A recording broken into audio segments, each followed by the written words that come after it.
예, 오늘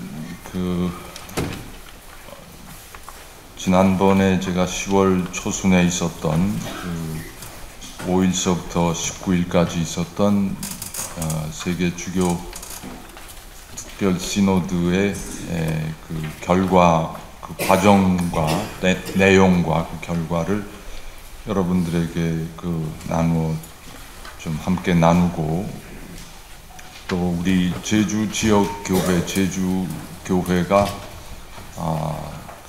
프란치스코 교종의 뜻을 따라서 금년, 그러니까 앞으로 남은 내년 10월 이전에 주로 내년 봄까지가 되겠습니다만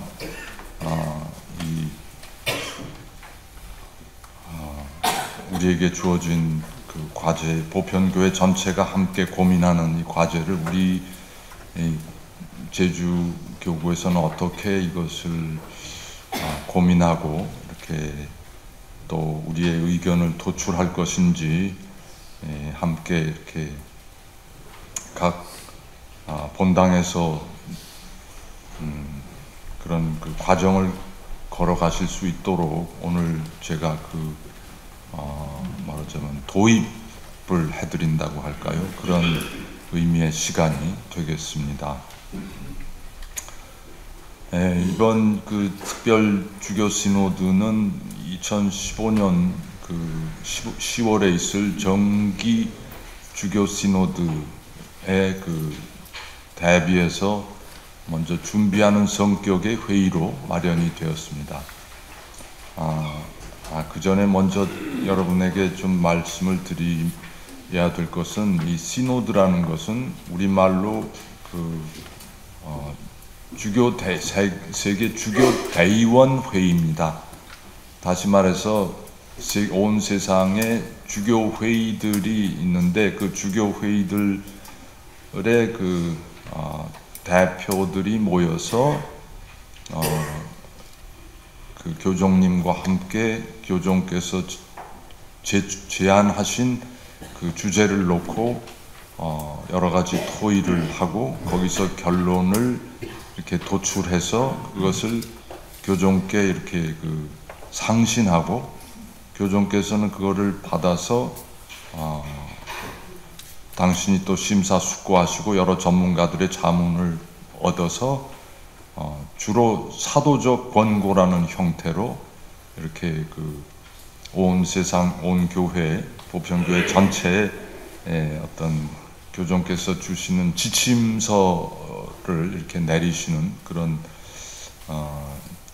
과정입니다. 그래서 여러분들이 제2차 바티칸 공의회에 대해서는 잘 알고 계시겠지만, 그 공의회는 전 세계 주교들이 이렇게 모여서 논의를 하고 그것을 이렇게 또 어떤 교회 전체 신앙생활과 관련된 새로운 규범이나 또 노선, 이런 것을 제시하는 것이 이 공의회입니다.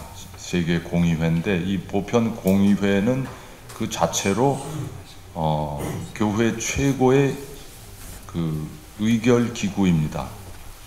그 자체가 법적인 어떤 상당한 힘을 가지고 있고 권위를 가지고 있습니다. 그런데 이 공의회를 계속 자꾸 개최할 수가 없으니까, 제2차 바티칸 공의회 끝나고 나서 바오로 6세 교종께서 공의회 대신에, 그렇지만 끊임없이 이렇게 변해가는 세상 속에서 교회가 거기에 말하자면 뭐라고 하나요? 업그레이드를 계속 해가야 되기 때문에 2년에 한 번, 4년에 한 번 시노드를 개최하시기 시작했습니다. 그래서 그 시노드는 공의회와는 달리 그 자체로 가지고 있는 법적인 권위나 교도권을 행사하지 않습니다. 그 대신에 주교들의 의견을 모아서 교종께 상신하고, 교종께서 어떤 최종적인 지침을 내리시는 그런 구조입니다. 그래서 이번 제가 참석한 시노드 그리고 내년에 있을 또 시노드는 그런 차원에서의 그 교회의 중요한 그 기구입니다. 근데 지금까지 그 시노드가 여러 차례 있었지만 한 테마를 두고서 이렇게 연거쳐서 보통 시노드가 보통은 4년에 요즘은 4년에 한 번씩 이렇게 열리는데 근데 연거쳐서 이렇게 2014년, 15년에 연거쳐서 같은 테마를 가지고 이렇게 다룬 적은 없습니다. 그만큼 현대의 그 여러 대륙의 가정들이 당면하고 있는 사목적 상황과 사회적 환경이 급격한 변화를 겪고 있고 그래서 교회가 거기에 대해서 제대로 대처하지 못하면 교회가 세상으로부터 완전히 낙오된 그런 어떤 가능성도 있지 않을까. 그리고 또 세상 속에서 힘들게 살아가는 하느님 백성의 그 현실, 하느님 백성이 매일같이 겪고 있는 그 현실과 무관하게 교회는 그냥 옛날의 가르침, 지침만을 고집하는 그런 우를 범할 수 있기 때문에 이런 상황을 교정께서 인식하시고 이 가정 문제에 대해서 하여튼 처음에는 2015년 내년에 열기로 돼 있던 거를 긴급하게 2014년에도 한번 먼저 이렇게 회의 소집을 하셨고 그래서 내년 회의를 준비하는 1차 회의를 갖도록 하셨습니다.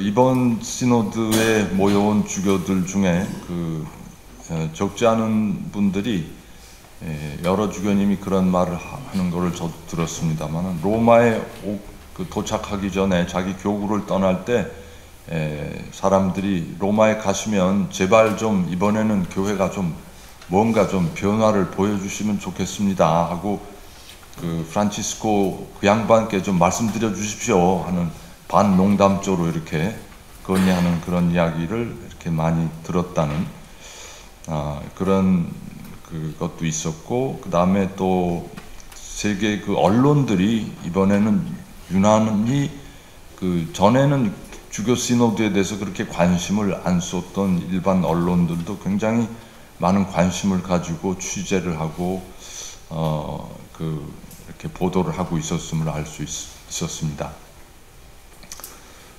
이번 주교 시노드는 내년에 앞서서 오늘날 세계 각국의 가정이 당면하고 있는 현실에 대해서 먼저 주교들이 되도록 많은 소리를 내고 그것을 서로 듣는 일부터 시작을 하자고 교종께서 시노드 개막에서 미리 말씀하셨습니다. 이 시작 첫 번째 회의에서 교종께서 우리들에게 이 시노드라는 곳은 주교님들의 어떤 지식이나 또 어떤 언변을 필요하는 그런 장소는 아닙니다. 정말 하느님 백성이 지금 당면하고 있고 앓고 있는 이런 문제들, 고통들을 되신 대로 있는 그대로 정확하게 그리고 솔직하게 용기 있게 토로하시고 거기서 우리가 뭔가를 찾아낼 수 있도록 해야 합니다 하고 이렇게 간곡히 주문을 하셨습니다. 아주 분명하게 아주 큰 소리로 말씀하시더라고요. 주저하지 말고 똑똑하게 그리고 용기를 가지고 말씀하십시오.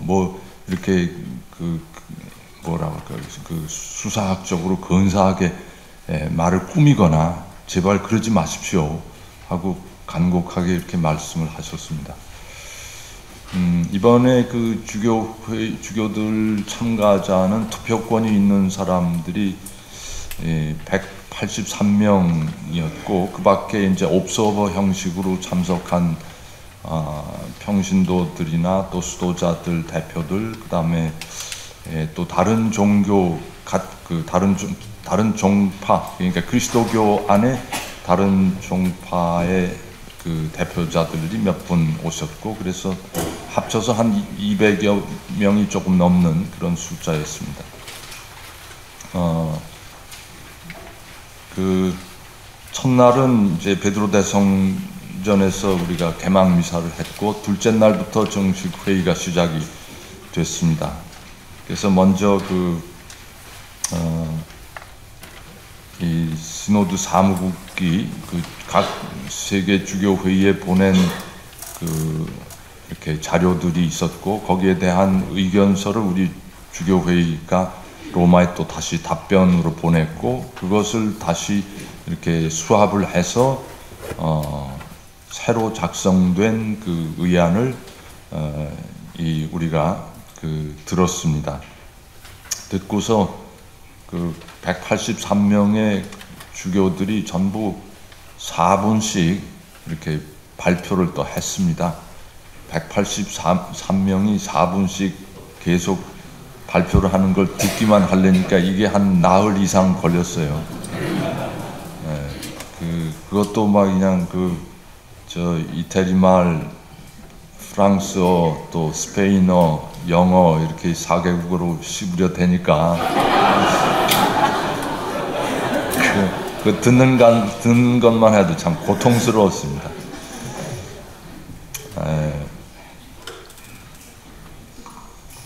그래서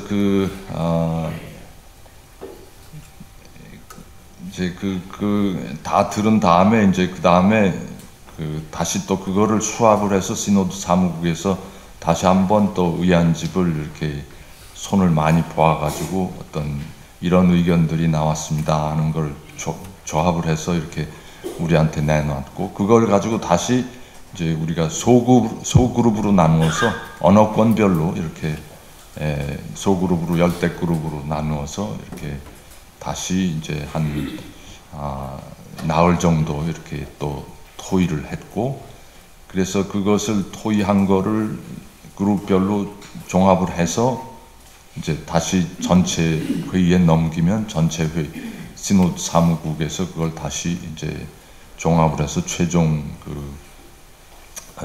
보고서라고 할까, 최종 문헌을 만들었습니다. 여러분들 손에 가지고 계시는 유인물에 있는 그 내용들이 이제 제가 따로 나눠드린 유인물 말고 본래 여러분들 처음 받으신 그 유인물에 나와 있는 게 시노드의 최종 보고서입니다. 근데 그것이 이제 이탈리아어에서 급히 번역을 하다 보니까 우리 말이 좀 매끄럽지 못해서 좀 알아듣기가 힘드실 것 같아서 그렇지만 하여튼 그게 원본입니다. 우리말 원본이니까 여러분들이 본당에서 교우들과 함께 이 문제를 이렇게 다루실 때 그걸 가지고 다루시면 좋겠습니다. 그래서 오늘은 제가 그 말씀을 드리는데 제가 이제 회의에 참가하면서 제가 알아들었던 것, 느꼈던 점을 요약해서 이제 별도의 유인물로 이렇게 나누어 드렸습니다. 그래서 제가 말씀드리는 거는 그 별도의 유인물을 토대로 주로 말씀을 드리겠습니다.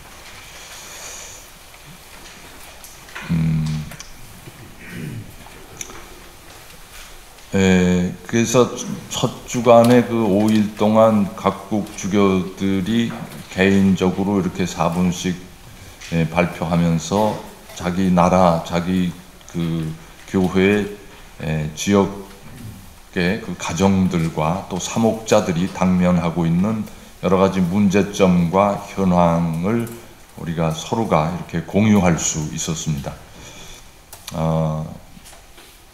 그래서 이 시대에 가정들이 가장 받는 큰 도전은 근본적으로 이 오늘의 세상이 인간 관계가 굉장히 이렇게 약화돼 있고, 또 사람과 사람 사이의 연결고리가 많이 이렇게 훼손돼 있고, 또 하느님께 대한 믿음이 부재함으로 인해서 사람들이 근원적인 고독, 외로움, 이런 것을 겪고 있고, 또 경제적으로는 많은 나라에서 이렇게 빈부격차가 심해짐에 따라서 가난과 또 실직, 뭐 이런 고난 속에서 굉장히 힘들게 살아가는 사람들이 많다 하는 그런 인식을 이렇게 공유했습니다. 그러면서 유럽이나 미주 지역 참석자들은 특히 젊은이들이 결혼이라는 제도 자체에 대해서 매우 회의적이고 아주 냉소적이라는 그런 현실을 다들 증언했습니다. 평생을 한 사람 배우자와 같이 살아간다는 것이 바람직하고 또 아름다운 일이라는 것을 인정은 하지만, 그러나 현실적으로 그거는 내가 할 수 있는 것 같지는 않다. 다들 그렇게 자신감을 상실한 젊은이들이 상당수에 이른다는 것을 주교들이 전하고 있었습니다. 그래서 상당수의 젊은이들이 교회의 성사혼, 혼배 성사를 꼭 받아야 될 필요성이나 의무감을 전혀 느끼지 못하고 있고, 그래서 그냥 무시하고 동거하는 게 아주 비일비재하다는 겁니다. 이런 상황에서 실제로 많은 젊은이들이 많은 아이들이 성사혼과 민법상의 혼인의 테두리 바깥에서 태어나고 있는 현실이라는 것을 여러 나라에서 보고했습니다.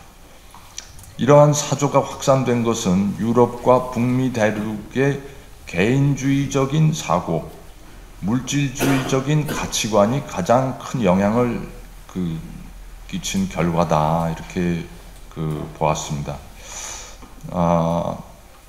개인주의적인 사고가 이게 참 문제인데요. 남자와 여자 모두 자신의 존재와 권리에 대한 과도한 집착과 주장으로 다른 인격체와의 어떤 정말 격이 없는 소통과 교류를 이렇게 펼쳐가는데, 옛날보다 그게 굉장히 능력이 하여튼 떨어지는 그런 장애를 경험하는 경우가 많다, 이렇게 보는 겁니다. 자기 주장, 자기 느낌, 이런 것을 너무 소중히 여기다 보니까 상대가 느끼는 것, 상대가 생각하는 것을 이렇게 받아들이는데 상당히 어려움을 겪고 있다는 것입니다. 그리고 그 다음에 또 하나 어제 우리가 들은 이야기에서도 나왔지만, 현대 성에 대한 물질적 향락적 해석, 이게 굉장히 많이 유포가 돼 있고, 포르노그래피의 확산이 오늘날의 젊은이들에게 너무 이렇게 영향을 막강하게 끼쳐서 이 성에 대해서, 성이 윤리적인 어떤 문제를 띠는 그런 인간의 가장 중요한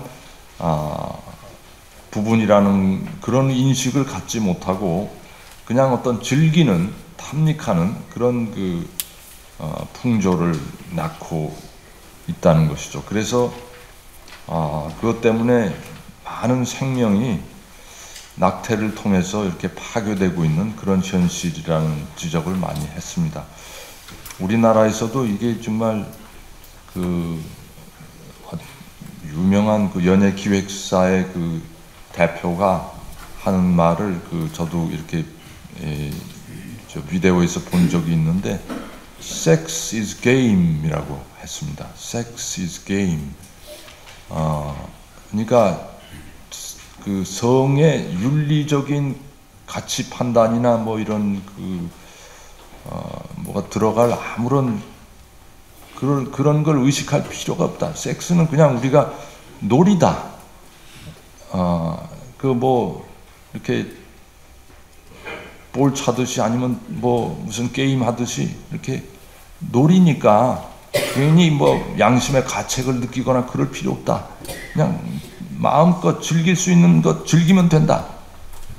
그래서 끊임없이 그 노래와 춤과 그런데 그 은밀한 그 섹스의 코드를 집어넣어서 소위 한류라고 하는 것들이 그 안에 보면 그런 은밀하게 숨겨진 섹스의 코드가 상당히 들어가 있다는 것을 이렇게 전문가들은 분석해내고 있습니다. 뭐 우리 한국 사회가 사실 어느 다른 나라보다도 그 부분에 있어서는 참 치명적인 지금 악영향을 우리 젊은들이 받고 있다고 볼 수 있습니다. 그 다음에 아시아, 아프리카의 여러 나라에서는 상당수 젊은이들이 경제적, 사회적으로 이렇게 이렇게 제대로 된 결혼 준비를 할 수 있는 그런 여건이 안 돼서 민법상의 제대로 이렇게 고적에 등록하면서 결혼을 하는 그렇게도 못하는 경우가 상당수 있다고 합니다. 그 다음에 또 하나 두드러진 현상으로서 이게 이주민이 계속 증가하기 때문에 세계 국가별 빈부의 격차가 심해지니까 가난한 나라에서 끊임없이 일자리를 찾아서 부유한 나라로 이동하는 이 이주민의 인구가 늘어나니까 이주가 가족이 몽땅 가면 좋은데 가족이 몽땅 가지를 못하고 가장이나 누구 대표로 한두 사람 가가지고 나머지는 가족을 이렇게 벌어서 송금을 해서 고국에 있는 가족을 벌어먹이는 그런 구조가 되기 때문에 결과적으로는 그게 오래 가다 보면 가족이 뿔뿔이 이렇게 흩어지고 그 기간이 오래 가다 보면 또 탈이 나고 그래서 가정이 파괴되는 경우가 굉장히 많다. 그런 보고도 상당히 있었습니다. 그 다음에 또 실업 사태가 오래 지속이 돼서 가정이 악영향을 받게 된다. 또 중동 지역에서는 이슬람과의 혼종 혼인이 많이 발생을 하는데 이슬람에서는 특히 이제 이 가톨릭 그러니까 이슬람으로 개종하지 않으면 용납을 안 하는 겁니다. 그래서 이슬람 신자들과 결혼하는 가톨릭 신자들은 거의 가톨릭 신앙을 포기하도록 강요당하는 그런 경우가 적지 않다고 그쪽 지방에서 온 주교님들이 보고했습니다. 그 다음에 유럽에서도 개신교와 가톨릭 또 그리스 정교회와 가톨릭 이런 혼종 혼인이 상당수에 이르고 있고 가톨릭 교회는 아주 단일 불가해소적인 혼인의 원칙을 고수하는 데 비해서 다른 개신교나 또는 정교회 쪽에서는 상당히 관대한 입장을 이렇게 이 부분에 있어서 보이기 때문에 대부분의 가톨릭 신자들이 이렇게 관대한 쪽으로 그냥 넘어가 버리는 그런 사례가 상당히 있다. 이런 또 보고도 있었습니다. 그 다음에 아프리카 대륙의 경우에는 이게 일반 문화가 거기는 일부 다처가 아주 당연한 보통 상식이기 때문에 그런 일부 다처의 문화 속에서 그 전서부터 선교사들이 이제 복음을 선포하면서 복음 전하면서 조건을 달기를 당신이 가톨릭 신자가 되고 싶으면 여러 아내들 중에 한 사람만 택하고 나머지는 보내시오. 그래서 그래야 그 가톨릭 신앙 생활을 할 수 있습니다. 그렇게 이제 가르쳐 왔습니다. 그런데 그러한 그 교회의 권고가 아프리카의 그 문화하고는 너무나 그 참 거리가 있습니다. 그 너무 이렇게 그 아주 교조적으로 아프리카 사람들한테는 그 독선적으로 이렇게 비친다는 거예요. 그러면서 그 어떤 주교님들은 그렇게 말했습니다. 아내가 5이 있는데 그 중에 하나만 이렇게 남게 하고 나머지 4을 내보내면 그 사람들과 거기에 딸린 자식들은 뭘 먹고 삽니까? 그러니까 그게 일부 다처제가 여러 사람을 먹여 살리는 하나의 또 제도이기도 하답니다. 그쪽에서는. 물론 이제 그 아프리카 주교님들 얘기가 모두가 다 일부 다처제를 이렇게 받아들이고 있는 건 아니고 생활에 여유가 있는 사람들이 주로 일부 다처를 취하는데 가난한 사람은 그 하고 싶어도 못 한대요. 이게 다 먹여 살려야 되기 때문에. 여유 있는 사람들이 주로 일부 다처를 하는데 그러면 그거 내보내면 그 여유 있는 사람 집에서 그런 대로 먹고 살다가 나가면 완전히 쫄쫄 굶게 된다는 거죠. 그러니까 그게 교회가 할 짓입니까? 하고 이렇게 따지는 그런 주교님들이 상당히 계셨습니다. 그리고 또 뭐 마을에서 그 아프리카에서는 그냥 무슨 법상의 그 민법상의 혼인 뭐 이런 게 아니고 그냥 마을에서 그냥 그 부모가 옛날에 우리도 그랬겠지만 그 부모가 그냥 정해 너 저기 시집가 하면 그거로 그냥 끝나는 거죠. 그래서 뭐 어릴 때부터 이렇게 정혼이 돼 가지고 이렇게 단계적으로 이렇게 결혼을 한다고 그러더라고요. 그래서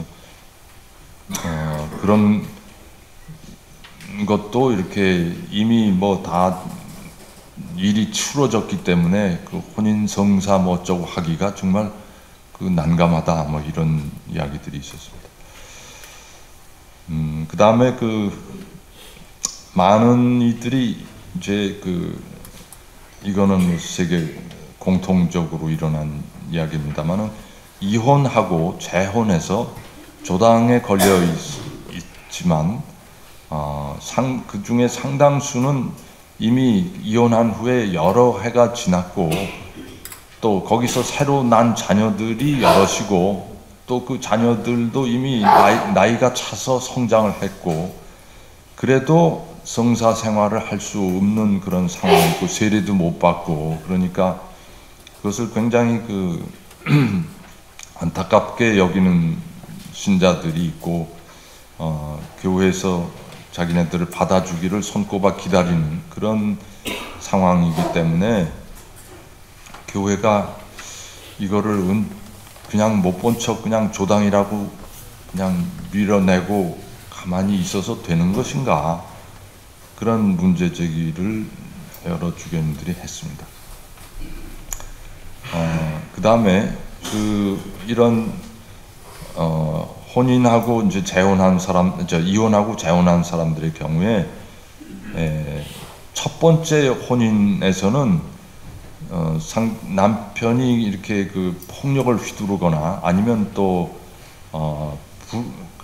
어떤 부정을 저지르거나 이렇게 바람을 피우거나 뭐 이래서 너무 큰 상처를 입고 그리고 정말 트라우마 속에서 살고 있다가 겨우 이혼을 했는데 이혼 후에 재혼을 하고서는 재혼에서는 상당히 성공적인 가정 생활을 꾸리고 있고 아무런 불만이 없고 그리고 자식도 낳아서 잘 기르고 있는데 그렇다면은 그 첫 번째라고 해서 그 혼인이 정말로 유효한 혼인이고 두 번째 혼인은 잘못된 혼인이라고 그렇게 단정할 수 있는가 그런 문제 제기를 하는 분들도 있었습니다. 그 다음에 이제 우리 가톨릭에서 결국 이혼이라는 것은 없고 혼인이 원천적으로 무효였다는 것을 교회 법원에서 이제 판결을 통해서 풀어주는데, 그 혼인 무효 소송 자체가 너무 까다롭고 오래 걸려서 그냥 포기 상태에 있는 그런 분들이 적지 않다, 그런 이야기가 있었습니다. 또 부부간의 불화나 갈등에 문제가 있어서 사목자에게 도움을 청하면 거기에 제대로 대처해주는 우리 부부가 굉장히 심각한 어려움에 처해져 있습니다 했을 때 그 상담을 받아서 친절하게 대응해주고 또 상담을 해주고 어떤 해결책까지는 안 가더라도 적어도 어떤 방향으로 인도해주는 그런 사목자가 아주 적다. 가정 문제, 특히 이 성 문제에 대해서 사목자들이 굉장히 역량이 부족하다. 그래서 양성을 받아야 되는데 이 양성이 돼 있지 않다. 이런 지적들이 많았습니다. 그 다음에 또 교회 내에서 일반적으로 혼인과 가정에 대한 교리적 양성과 교육이 아주 미흡하다는데 많은 주교님들이 인식을 공유했습니다. 지역에 따라서 성직자들이 혼인 교리를 아주 소홀히 하고 있다는 그런 지적이 있었습니다. 그리고 그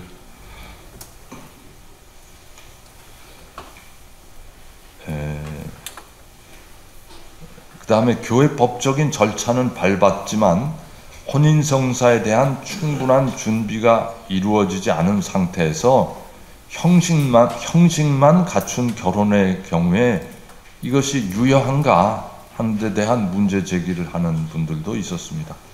첫 번째 결혼이라면 무조건 불가해소의 원칙만 강요하는 데에는 무리가 있다. 예를 들어서 어떤 지중해 쪽에 어느 작은 섬나라의 주교님이 이런 사례를 얘기를 하시더라고요.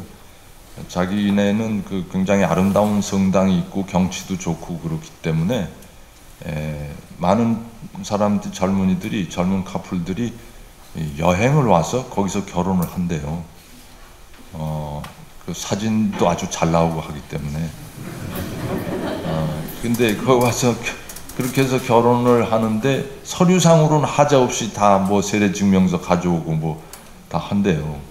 근데 그렇다고 갑자기 나타난 사람 혼인교리 제대로 시킬 수도 없고 그냥 그야말로 형식적인 요건만 갖추어가지고 사인하고 이렇게 혼배를 주는데 두고두고 자기도 그렇게 하다 보니까 양심의 가책이 돼서 이거 과연 이렇게 해서 될 것인가 하는 그런 문제점을 이렇게 느낀다고. 이거는 뭔가 우리의 혼인 성사라는 게 가톨릭 교회에서 지금까지 너무 형식적으로 이렇게 다루어 온 것이 아닌가 하는 그런 지적을 하셨습니다.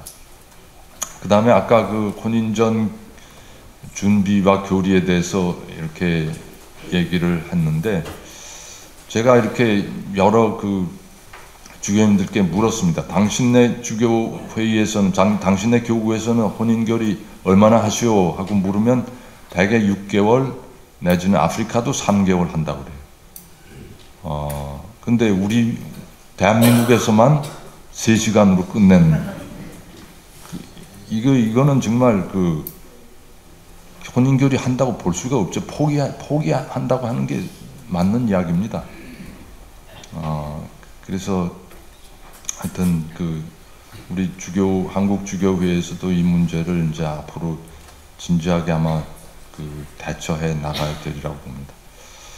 그 다음에 동성애적인 성향을 지닌 사람들이 교회 안에도 있는데 교회는 여기 이 사람들에 대해서 지금까지 아무런 뚜렷한 방침이나 사목적인 어떤 대안을 제시하지 못했습니다. 북미 쪽과 유럽 대륙에서는 이미 여러 국가가 그 동성애자들에게 법적인 지위를 부여하고 동성애자들의 결합에도 일반 그 이성의 결혼과 동등한 권리를 보장하는 법률을 통과시키고 있습니다. 근데 교회는 여기에 대해서는 결코 받아들일 수가 없고, 특히 이 동성애자들이 자기네들 말로 결혼을 한다고 하면서 가정을 이루고 아이를 또 입양까지 하고, 그 입양된 아이들에 대해서 국가에서 어떤 정당한 무슨 보조를 받는 그러한 일까지도 이렇게 일어나고 있으니까, 교회는 이런 것은 절대로 용납할 수 없다는 입장을 견지해 왔습니다. 이 북미 대륙과 유럽 대륙에서는 특히 요즘 와서 젠더 이데올로기라는 게 이렇게 많이 강조되고 있는 것 같아요. 이 젠더 이데올로기라는 게 여러분들 생소하게 들리시겠죠. 저도 이게 거기 가서 처음 이렇게 접한 그 개념입니다. 젠더 이데올로기라는 게, 그러니까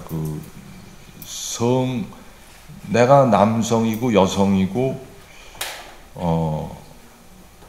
그거는 내가 결정할 권한이 있고 나의 그 인격이 직결되는 문제이기 때문에 국가나 종교가 거기에 대해서 왈가왈부할 그 분야가 아니다, 이렇게 보는 겁니다.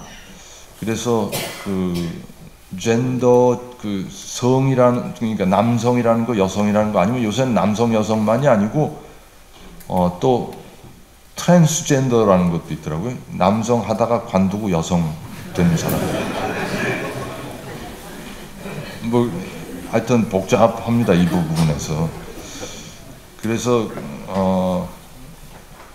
근데 그 젠더 이데올로기를 가진 사람들이 유럽 같은데 굉장히 이렇게 세력이 강하고, 그러면서 국가기관에다 압력을 행사하고 있고요. 그 국가기관의 요직에 있는 사람들 중에 그런 동성애자나 뭐 이런 사람들이 꽤 있기 때문에 이 젠더 이데올로기를 굉장히 강요하면서, 특히 아프리카 국가들이, 아프리카 주교님들이 그런 이야기들을 많이 했는데, 이 원조를 받으려면은, 국제 원조 기관에서 원조를 받으려면은 그 나라 법을 이 동성애자 합법화하고 뭐 기타 등등 젠더를 자율화하는 그런 법적인 조치를 취하면 원조를 주겠다, 이렇게 간접적으로 압력을 상당히 행사하고 있다는 그런 보고도 있었습니다. 그래서 교회는 이런 문제에 대해서, 동성애자들 문제, 우리가 아까도 말씀드렸지만 동성애자들이 결혼을 한다고 하는 것은 절대로 교회로서는 이게 받아들일 수가 없는 거죠. 없는데, 그렇다고 해서 이 동성애자들도 이성애자들과 마찬가지로 똑같이 하느님의 자녀들이다. 하느님의 자녀들인데 그들을 하느님의 구원으로부터 완전히 우리가 제외시킬 그런 자격이나 그런 권한은 우리에게도 없다, 말하자면. 그래서 그러니까 이네들이 하느님의 자녀로서 구원받을 수 있도록 우리가 도와야 되는데, 어떻게 하면 그들을 원천적으로 이렇게 교회에서 완전히 배제시키거나, 아니면 지금까지의 관행상 동성애자라고 하면은 일단은 하여튼 이렇게 좀 경멸하는, 아니면 따돌리는 그런 자세를 많은 이들이 이렇게 취해 왔는데, 그래서는 그네들을 이렇게 따돌리거나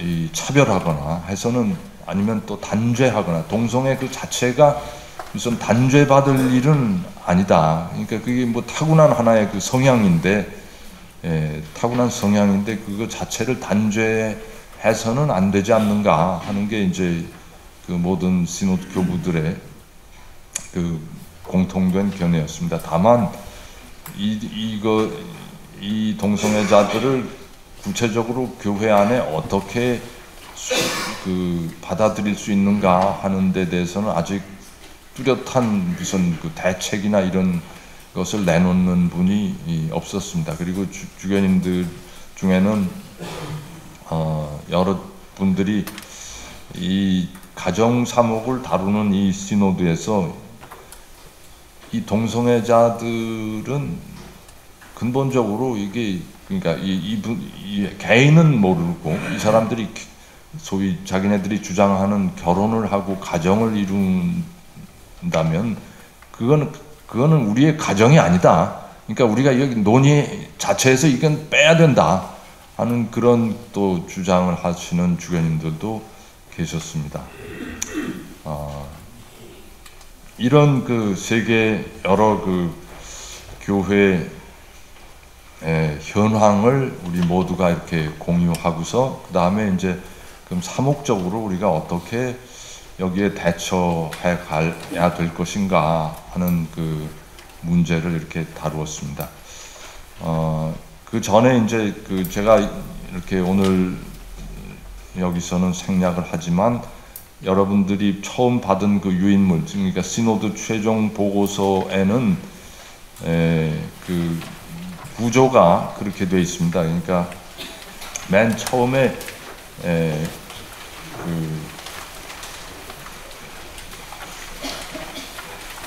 이제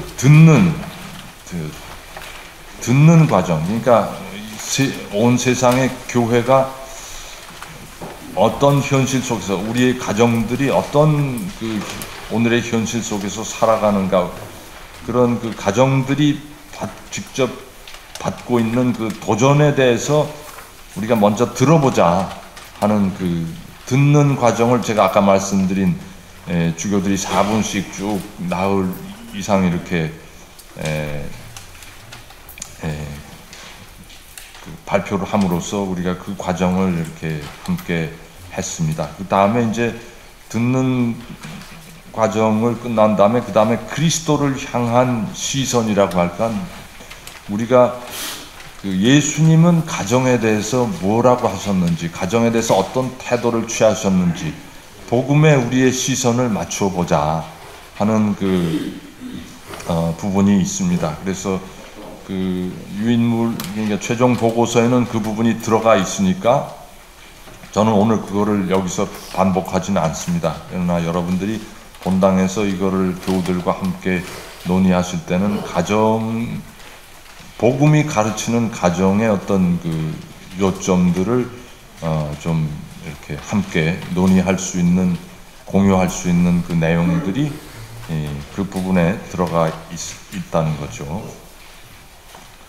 그 부분을 전 지금 생략하고 바로 그러면 그 우리의 현실과 그 다음에 복음이 가르치는, 예수님이 결혼에 대해서 가르치시는 것, 그러니까 주로 마태오복음 19장에서 나오시는 그 말씀이죠. 처음에 이렇게 율법학자들과 바리사이들이 예수님께 찾아와 가지고서 우리가 아내를 마음대로 내보내도 좋습니까? 하니까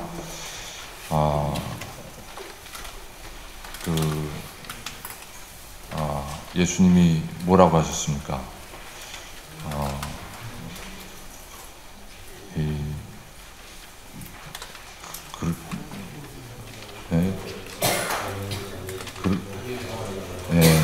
그거는 이제 나중에 하신 말씀이고,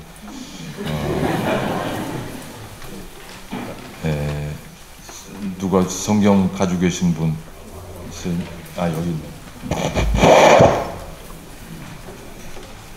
19장에요. 그 바리사이들이 다가와 예수님을 시험하려고 무엇이든지 이유만 있으면 남편이 아내를 버려도 됩니까? 하고 물었다.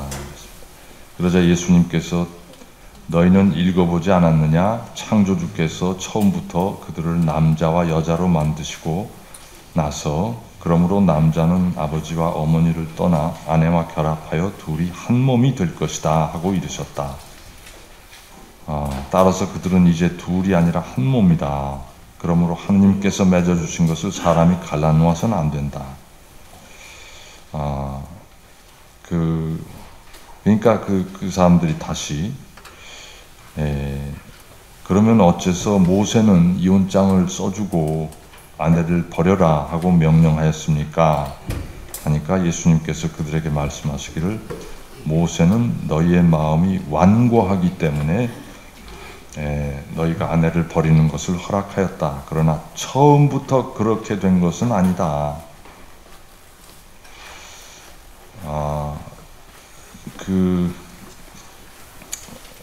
여기에서 이제 우리 교회 혼인관이 이렇게 나옵니다. 그래서 근본적으로 가톨릭 교회에서 가르치는 혼인은 혼인의 특성은 두 가지 원칙이 있습니다. 하나는 단일성, 한 남자와 한 여자가 만난다는 것이고, 그 다음에 불가해소성, 이게 그야말로 하느님이 맺어주신 것을 이렇게 사람이 갈라놓지 않도록 해야 된다. 이게 해소할 수 없는 그런 아주 끈으로 우리가 묶여지는 것이다 하는 거기에 대해서 이제 좀 더 자세하게 이렇게 여러 가지 의논을 우리가 주고 받았습니다. 그래서 그걸 전제로 하고 그 다음에 이제 사목적 대처의 전망을 이렇게 살펴보겠습니다.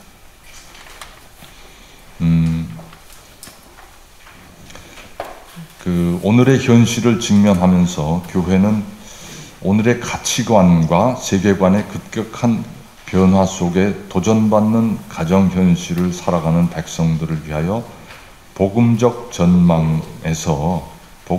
전망에서 이 고통받고 있는 이들에게 아량과 자비와 연민의 시선으로 이들을 감싸 안고 과감한 사목적 배려를 추진해 나갈 것을 요청하고 다짐하였습니다. 우리 그래서 그러니까 한마디로 우리 주교들의 공통된 분위기는 우리가 교회는 근본적으로 이렇게 우리 신자들을 단죄하고 또는 뭐 이렇게 제외하고 그러기 위해서 존재하는 게 아니라 예수님이 복음에서 보여주신 따뜻한 이렇게 연민의 시선 그리고 자비의 시선 이거를 실행하기 위해서 존재하는 것이 아닌가. 그래서 교회 법 때문에 너무 힘들어하는 이들을 이렇게 어떻게 그들을 감싸 안을 수 있을지 우리가 좀 더 다시 한번 생각해보자. 신학적으로 또 교회 법적으로 아니면 원천적으로 성서학적으로 우리가 무엇을 이들에게 해줄 수 있는지 궁리해보자 하는 게 이제 주교님들 전체 분위기였습니다.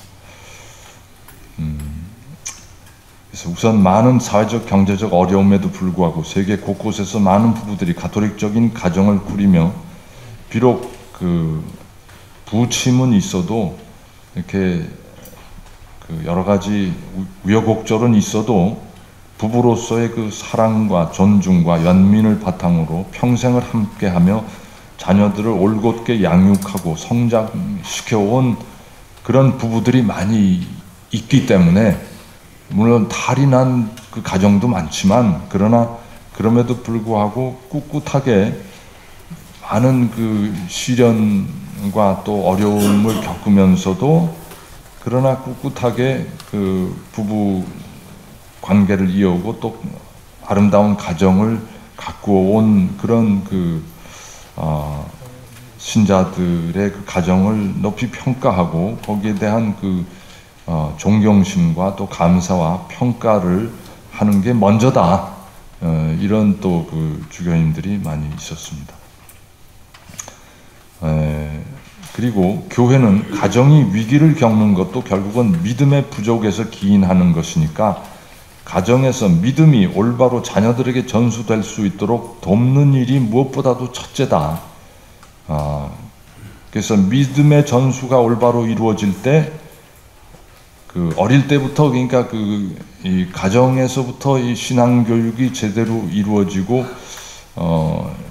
신앙이 아이들에게 어릴 때부터 이렇게 살 속으로 스며들 때 혼인 전 교리나 양성도 올바로 이루어질 수가 있다. 그러니까 청소년기에 올바로 이렇게 신앙 분위기에서 성장하지 못하고 바깥으로 돌다가 혼인할 때 갑자기 혼인성사를 위한 준비만을 이렇게 한다는 게 무리가 있다. 이게 우리 한국교회가 지금 이게 당면하고 있는 문제입니다. 그 다음에 신앙의 여정에서 올바른 준비 과정을 거칠 때 혼인성사는 의무가 아니라 부부가 하느님께로부터 받는 새로운 부르심임을 깨달을 수 있다. 또 그렇게 깨닫도록 우리가 잘 양성을 해야 된다 하는 것이죠. 제가 기회 있을 때마다 말씀드리는 거지만 정말 우리가 사제들이 독신 생활을 하면서 사제의 어떤 부르심, 성소를 받고 그 성소를 평생을 갑니다. 또 수도자들도 마찬가지고. 근데 수도자의 성소, 또 사제의 성소나 결혼해서 가정을 꾸리는 분들의 혼인의 성사도 아주 소중한 성소라고 생각합니다. 왜냐하면 가정에서 부부의 사랑과 또 자녀들과의 사랑을 통해서 정말 사랑의 공동체를 이루는 그것이야말로 가장 하느님이 혼인 제도를 세우신 이유이고 근거이고, 그래서 그것이야말로 모든 이가 하느님으로부터 받은 부르심이죠. 그래서 우리가 사제 성소를 위해서 7년 넘게 준비를 하고 또 수도 성소를 위해서도 마찬가지로 여러 해를 두고 준비를 하는데 혼인의 성소를 위해서 3시간으로 끝낸다는 것은 이건 정말 우리 한국교회가 양심에 털난 겁니다.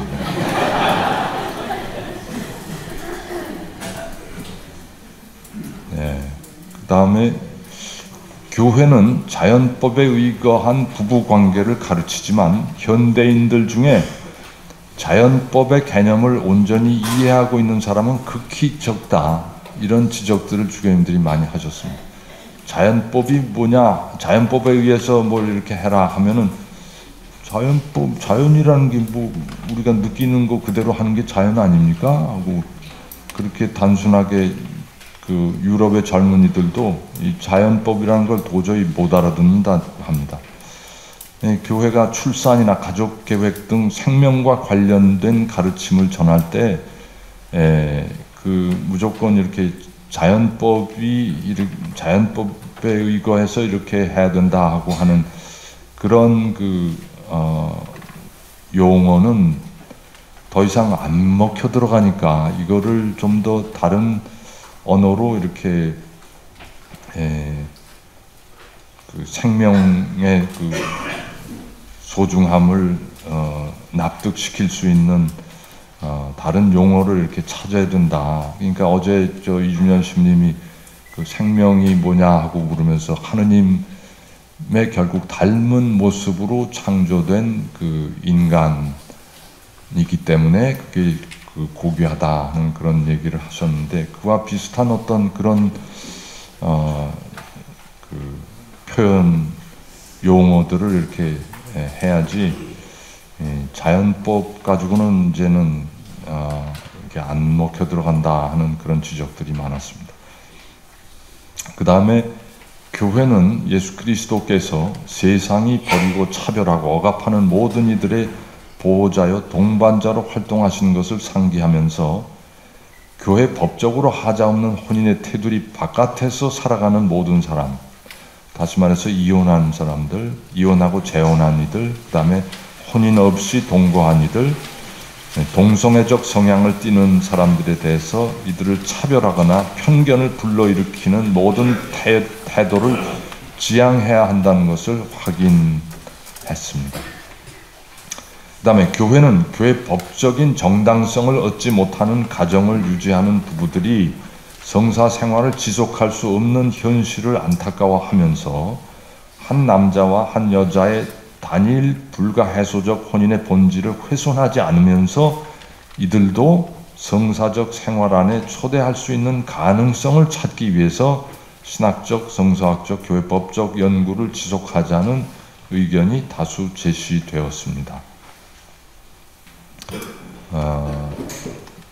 그 다음에 교회, 아까도 말씀드렸지만 교회법원의 무효 소송 절차가 너무 오래 걸리고 또 이제 2심제를 지금 채택하고 있습니다. 그러니까 예를 들어서 제주교구의 교구법원에서 이렇게 절차를 밟는 혼인 무효 소송이 제주교구만으로 끝나지를 않고 광주나 뭐 이렇게 서로 지금 한국의 여러 교구들이 서로 2심제를 하면서 제주는 지금 광주로 가나요? 그리고 뭐 또 광주는 또 서울로 가고 또 뭐 대구는 또 광주로 가고 이렇게 서로 이렇게 주고받으면서 1심제가 아니라 2심제를 운영하고 있습니다.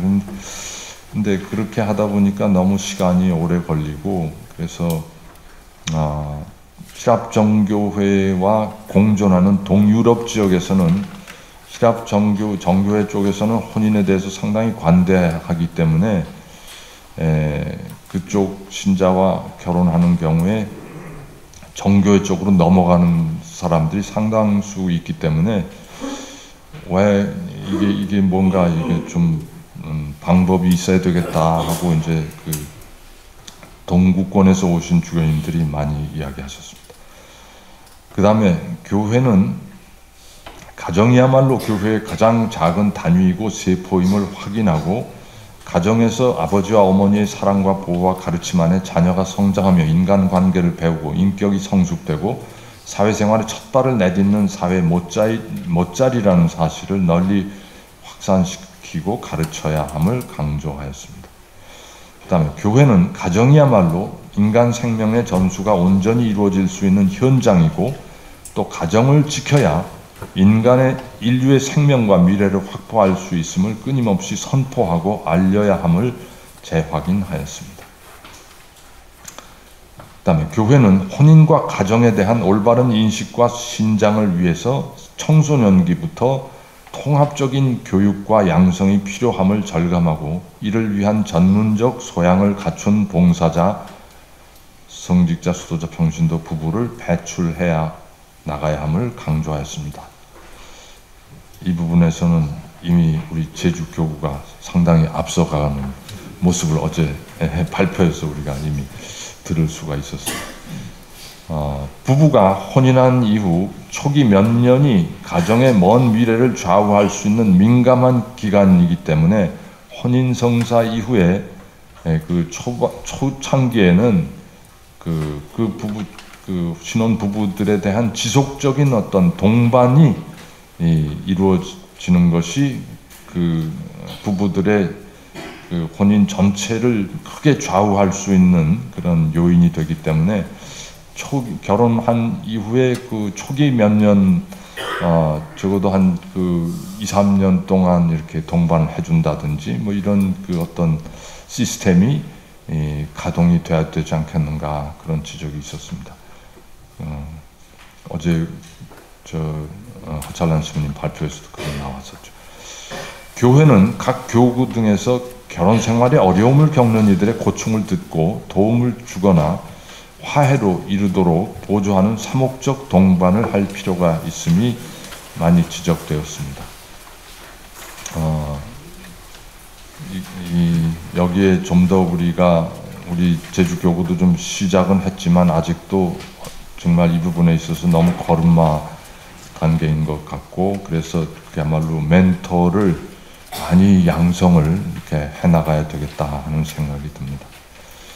그 다음에 결혼 생활에 실패하고 고통받고 있는 이들이 전문적, 심리적, 사회적 도움을 받을 수 있도록 오랜 결혼 생활을 통해서 경험과 지식을 두루 갖춘 부부들이 그들을 위해서 어떤 증언해주고 또 교육하는 그런 그 시스템을 이렇게 키워나갈 필요가 있다는 말씀이 또 이 시노드에서도 많이 지적이 됐습니다. 그 다음에 부모의 이혼으로 어려움을 겪는 자녀들이 또 심리적, 사회적 어려움으로부터 벗어날 수 있도록 교회가 이들을 동반하고 도움을 주는 그 시스템을 구축해 나가야 되겠다. 그 다음에 영성체를 원하는 재혼자의 경우 일반적으로 이들을 그 교회에 다시 받아들이는 것은 영성체를 허용하는 것은 어렵다. 그거는 그러나 돌이키기 어려운 경우, 특히 재혼 부부 사이에 태어난 자녀들이 부당하게 고통당하는 경우, 이런 여러 가지를 그 생각해서 예외적으로 이렇게 소위 그 스칸달룸이 더 이상 별로 이렇게 없다고 판단되는 경우에 허용해 주는 것이 좋지 않는가. 교구 주교의 책임 하에 케이스 바이 케이스로 허용할 수 있도록 우리가 좀 아량을 베풀자. 그러나 무조건 받아주는 것이 아니고 어떤 그 상당한 그 참회의 과정을 뭐 몇 달을 거치던 하여튼 그 참회 과정을 거친 다음에 그들 자신들도 재혼한 사람들도 교회의 그 성사의 은총을 더 깊이 느낄 수 있도록 이렇게 충분한 그 참회와 또 그 어떤 양성을 받은 다음에 받아들이면은 큰 문제가 없겠다 하는 그런 의견 제시들이 있었습니다. 이러한 내용들의 토론이 계속된 후에 시노드에서는 각 그 소그룹에서 낸 의견들을 전부 수합해서 최종 문헌 작성에 돌입했습니다. 그때 그 9명이 이제 그 교종께서 따로 임명하신 그 9명이 이제 그 작업을 했는데 저도 그 중에 한 명으로 이렇게 작업을 했습니다. 세 그룹으로 나누어서 아까 제가 말씀드린 그 일부 그 듣는 부분하고 이렇게 2부 이렇게 보는 복음의 그 시선을 돌리는 부분하고 이렇게 3부 이제 사목적인 대처 부분하고 이렇게 세 부분을 이렇게 9명이 세 사람씩 나누어서 이렇게 파트별로 작업을 했고 그것을 마지막 전부 그 수합을 해서 최종 문서를 만들었습니다. 그 마지막 그 날 바로 전날 금요일 하루 종일 그 작업 목요일 오후서부터 다른 주교님들은 다 휴가였는데 저희는 그냥 밤새도록 이 작업을 했습니다. 그래서 그 금요일 하루 종일 작업하고서 금요일 밤 저녁도 못 먹고 밤 10시까지 그냥 작업하고, 그래서 끝내고 토요일 날 이제 그거를 전체 회의에 다시 회부를 해서 그 전체 단원이, 문장이 단원이 63개로 되어 있습니다. 그 여러분들 받은 거에도 아마 그렇게 되어 있을 건데, 63개의 그 항목을 하나하나씩 전부 찬성, 반대, 기권 투표를 했습니다. 그 주교님들 좌석에 이렇게 그 리모컨이 있어가지고 이렇게 전자 투표를 했습니다. 그래서 물론 무기명이죠. 그러니까 이렇게 숫자만 올라갑니다. 그래서 그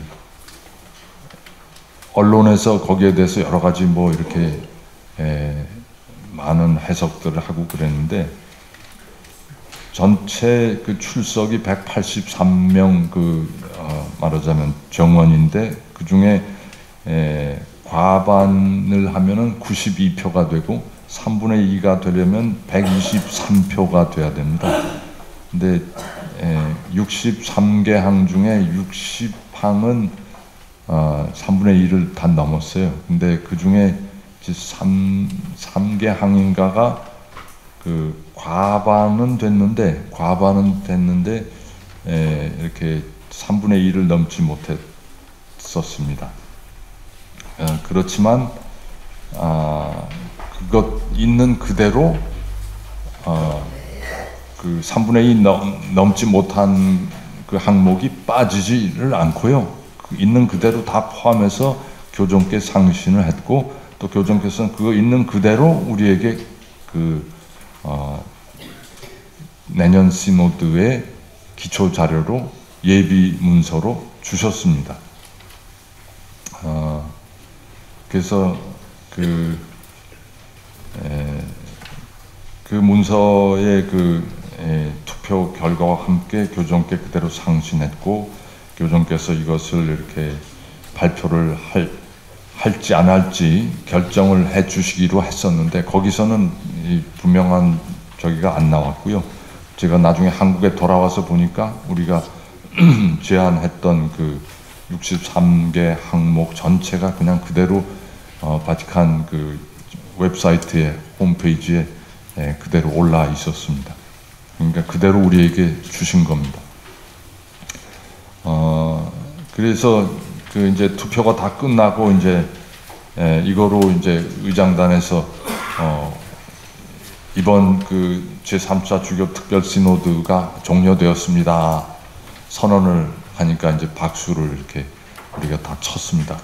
근데 그 박수를 쳤는데 박수 소리가 뭔가 좀 시원찮았어요. 이렇게 제가 느끼기에도 이렇게 그렇게 우레와 같은 박수가 아니었어요.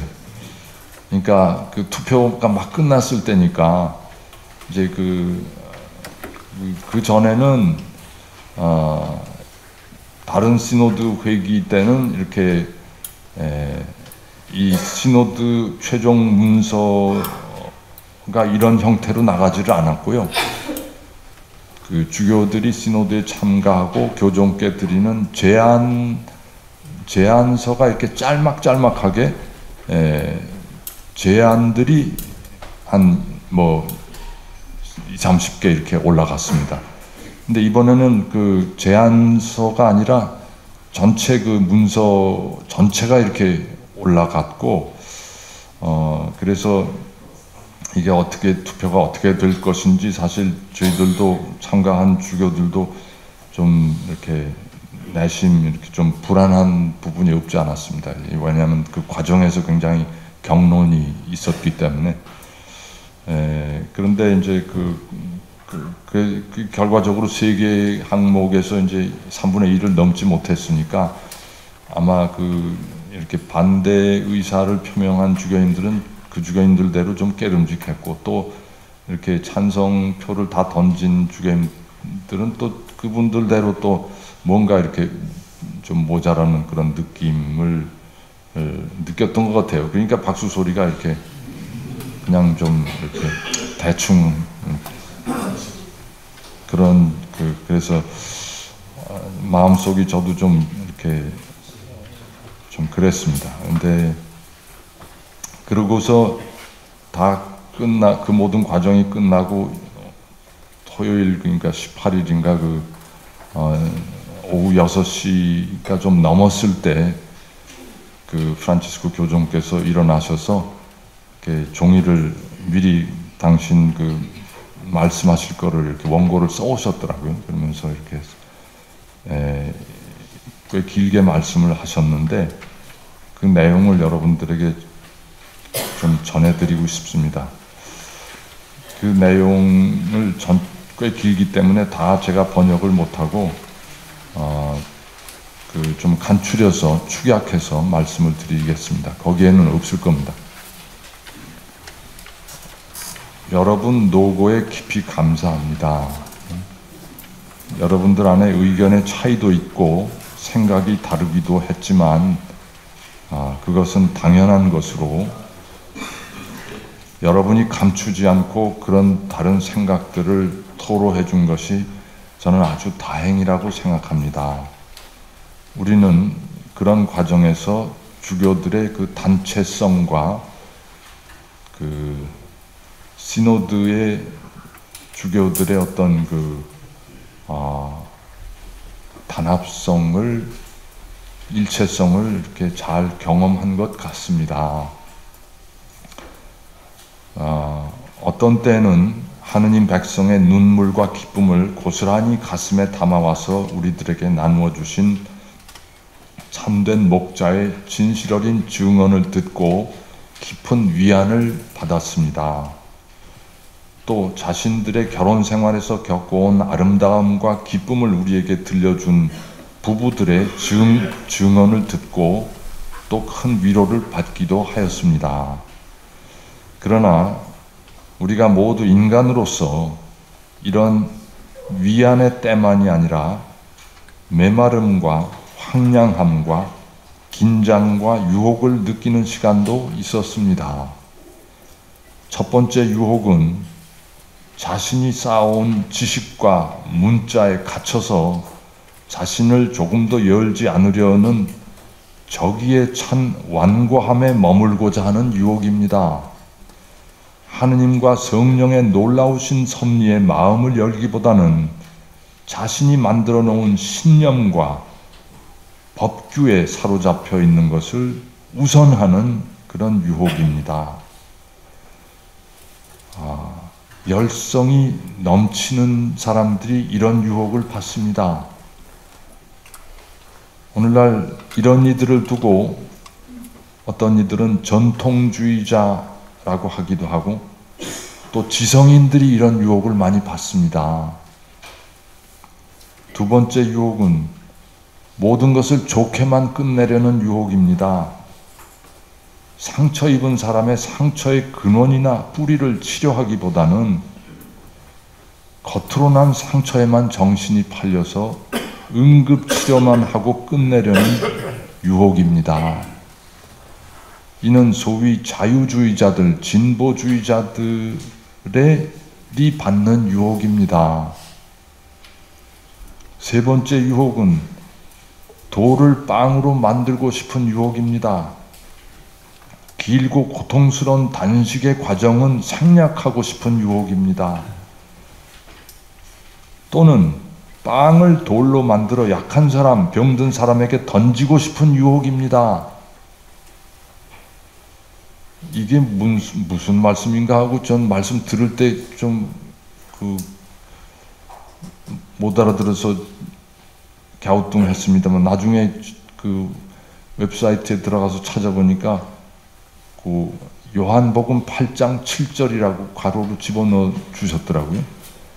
요한복음 8장 7절이 무슨 말씀인가 하니 그 가늠한 여인에게 이렇게 돌을 던지는 그 장면입니다. 죄 없는 사람이 돌 던져라 예수님 말씀하신 그 부분입니다. 네 번째는 십자가에서 빨리 내려오고 싶은 유혹이다. 아버지의 뜻보다는 세상 사람들을 더 즐겁게 해주고 싶은 유혹입니다. 하느님의 영의 순명하기보다는 세속적인 영의 허리를 조아리고 부응하고 싶은 유혹입니다. 다섯 번째, 신앙의 유산을 지킨다기보다는 그 주인이 되고 싶은 유혹입니다. 말은 수없이 쏟아내지만 실제로 현실에 대해서는 무감각하고 의미 있는 말은 한마디도 하지 못하는 그런 유혹입니다. 거기도 있구만요. 그러나 이런 유혹에 시달린다고 해서 우리가 겁낼 필요는 없습니다. 제자가 스승보다 나을 수 없는 것처럼 예수님이 먼저 이런 유혹들을 겪고 베엘제불의 수하라고 조롱을 받으셨으니 우리도 당연히 겪을 수밖에 없습니다. 사실 나는 이런 유혹과 직면해 보지 못하고 이번 시노드가 일사천리 만장일치로 진행되고 합의에 이르렀다면 우리는 가짜 합의와 거짓 평화에 휩싸인 채로 마무리했을 것입니다. 나는 우리 사이에 차이에도 불구하고 다름에도 불구하고 두려움이나 주저함 없이 정면에서 부딪혀가며 서로의 의견을 조율하는 것이 교회 발전을 위해 좋은 일이라고 생각합니다. 나는 결혼에 관한 교회의 근본적인 교리를 흔들지 않으면서 여러분이 목자로서 교의적, 사목적 의견을 망설이지 않고 분명하고 용기 있게 다 털어놓고 서로 나누는 모습을 보고 아주 좋게 받아들였습니다. 나는 여기서 우리 교회의 모습, 자녀들을 위해서 소매를 걷어 올리고 그 상처와 기름에 포도주를 붓는 어머니의 모습을 보았습니다.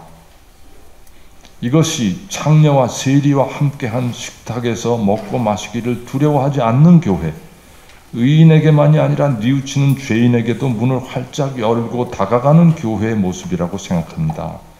이것이 걸려 넘어진 형제를 외면하지 않고 다가가서 붙잡아 일으키고 다시 길을 떠나도록 힘을 주고 궁극적이고 영원한 목적지인 배우자 그리스도께 나아가도록 동반해 주는 교회의 모습이라고 생각합니다. 많은 평론가나 사람들은 논쟁에 휩싸여 서로 대립하고 언쟁하는 교회를 묘사하고 상상합니다. 그러나 나는 시노드 시작부터 우리가 이러한 논란의 과정을 내적인 평화를 가지고 침착하게 거쳐가야 함을 분명히 말해 두었습니다. 이러한 과정이 군 베드로, 수 베드로, 이게 무슨 소린가 하니 베드로의 후계자인 그 교종과 함께 또 교종의 아래에서 이 모든 것이 이렇게 통합되어서 이루어지고 그리고 교종의 현존이 그것을 보증한다고 말해 두었습니다. 교종의 역할은 여러분이 하나가 되어 그런 복음의 요청에 응답하고 올바른 길로 나아가도록 독려하고 힘을 주는 사람이라고 생각합니다. 친애하는 형제 자매 여러분, 내년 시노드까지 1년이 우리 앞에 있습니다. 이 최종 문서는 그동안 여러분이 이 자리에서 열심히 주고받았던 의견들을 수합한 것입니다. 이것이 이제 여러분이 각자의 지역교회에서 다시 영적 식별을 통해 성찰하며 온갖 시련과 도전에 짓눌려 질식하고 좌절하고 있는 가정들을 위해 바람직한 사목적 대안을 마련해내기 위한 기초 자료입니다. 이는 모든 주교회의에 보내드리는 내년도 시노드의 리네아멘타 예비 문서입니다. 주님께서 당신 이름의 영광을 위하여 달려가는 우리들의 이 여정에 함께 걸어주시고 성령으로 비추어 주시기를 바랍니다. 그리고 동정 성모 마리아와 그 배필이신 요셉 성인의 전구를 빕니다. 이렇게 말씀을 마치시니까 모든 주교들이 일어서서 한 5분 동안 기립박수를 했습니다. 그리고 해피엔드로 끝났습니다.